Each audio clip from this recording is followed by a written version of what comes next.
I have a theory about abortion, and I don't think that it's ever been tested.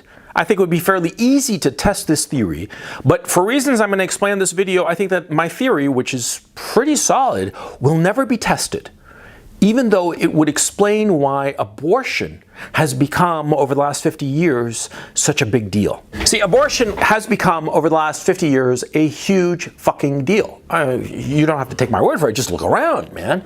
I mean, it is a huge deal, but what's interesting is that before 1960, it was hardly mentioned.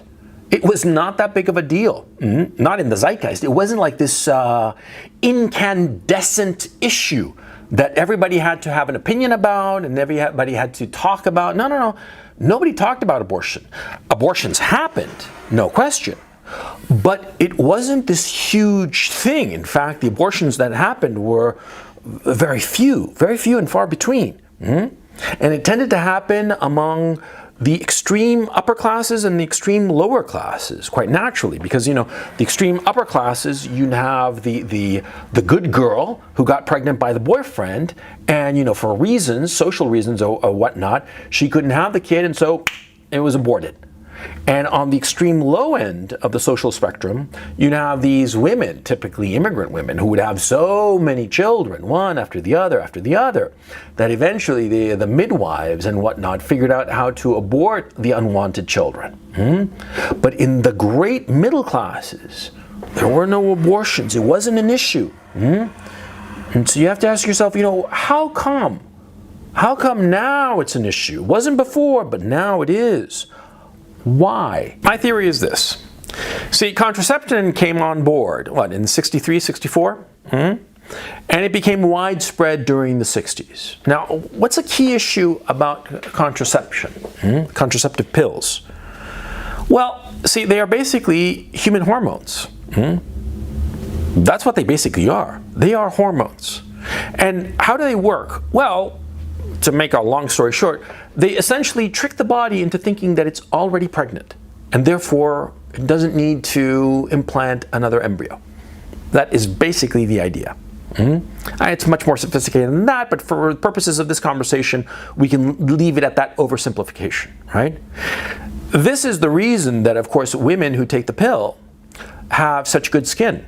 Yeah, their acne and whatnot, it just disappears because of the hormones. Yeah. That's what's going on, see? Girls, teenage girls who take it, all of a sudden discover that their acne is gone and they look a lot better. They sort of like glow. They glow like when they're pregnant. Yeah. The pill is fooling a woman's body into thinking that it's pregnant. Now here comes the ugly bit. The ugly bit from evolution. A pregnant woman is not going to be particularly happy about another woman who's also pregnant. In fact, she will be kind of like opposed to another woman being pregnant. Why? Well, quite naturally, because you see, if she is pregnant and another woman in the tribe or the group becomes pregnant, see, the resources will be split. She and her child will receive fewer communal resources. The other woman with her baby will get her fair share, of course. And therefore, the pregnant woman will be resentful of this. Now, if you think that all of these women who are taking birth control pills are essentially, they are fooling themselves, their bodies rather, into thinking that they're pregnant, this will certainly affect their mood. Everyone knows that a woman's mood and a woman's thought process is often influenced by her hormones. And every woman who is not on the pill, you know, she recognizes her own moods during her menstrual cycle. There will be certain days when she'll be in a certain mood and other days when she will be in a vastly different mood. And she will know, if she's a grown woman and knows and has experience with her own menstruation, that it has to do with her hormones and not what she actually thinks. But you see, if you have vast swaths of the population whose bodies feel as if they are pregnant, they are going to be very negative on the issue of other women being pregnant. And in fact, they will be advocating for other women to not be pregnant, i.e. to abort their children. Yeah, so a woman who's on the pill is more likely to be in favor of abortion than a woman who is not on the pill. And you could say that maybe that's not the case. Maybe women who are naturally liberal, i.e. in favor of abortion, tend to be more educated and tend to be more on the pill, and ergo, it's correlation, not causation. It could be that, but wouldn't it be great if somebody actually made a study of this, a controlled study, to see if birth control pills are the reason so many women are in favor of abortion? I mean, come on, we are getting to a point in our civilization where women are celebrating abortion. What the fuck is that all about? That seems to me, frankly, insane. I mean, when I was growing up, a lot of people were saying that, abortion, it's a tragedy, but it's a necessary evil, and it should be, what was the term? Safe, legal, and rare. That's what they used to say back in the 90s, not too long ago. But now you have women who are on camera, on TikTok and whatnot, celebrating an abortion, their own or somebody else's. Look, I'm a conservative, a hardcore conservative. But I do believe that we are having all kinds of interesting problems because of the food that we take. The food that we take and the water that we drink. So much of the water that we drink has the runoff from birth control pills. And many of the foods that we eat are contaminated with various chemicals from plastic. And we see men acting in ways that are effeminate and bizarre. I mean, you look at old movies from the 1950s and 40s and 30s, man on the street kind of coverage, right?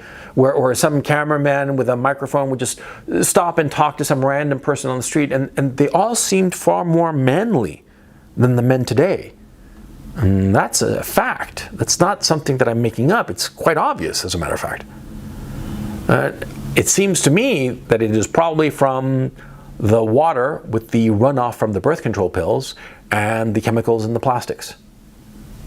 A lot of people think the same. Now, why is it impossible to believe that a very powerful hormonal agent that women take on a daily basis cannot influence what the woman thinks? That doesn't seem reasonable.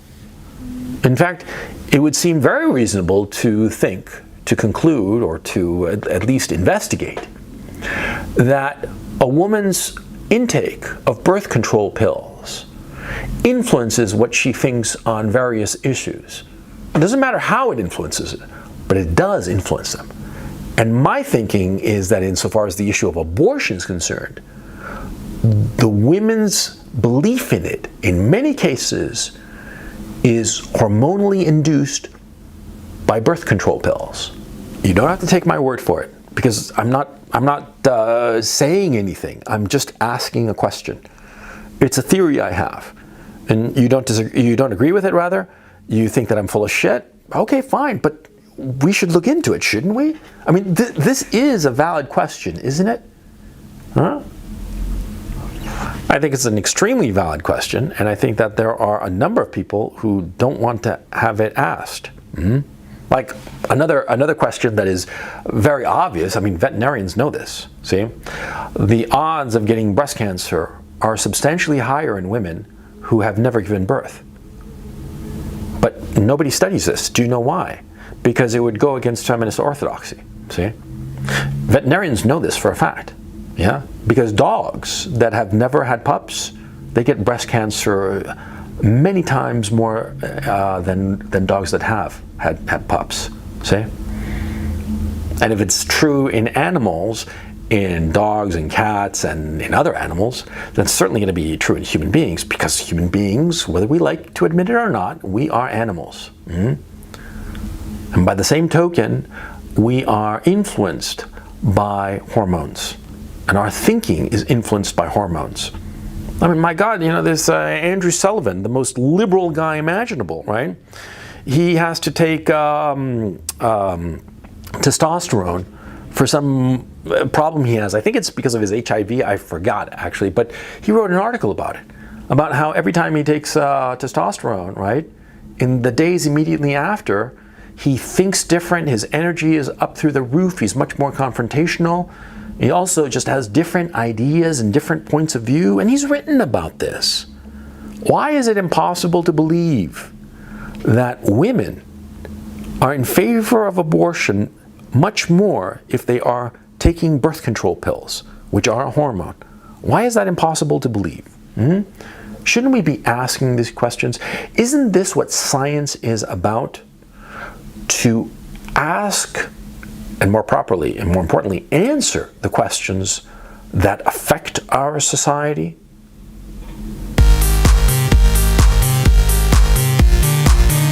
Thank you so much for watching this video. I hope you enjoyed it, and if you did, please check out my Patreon channel. Link is in the description below.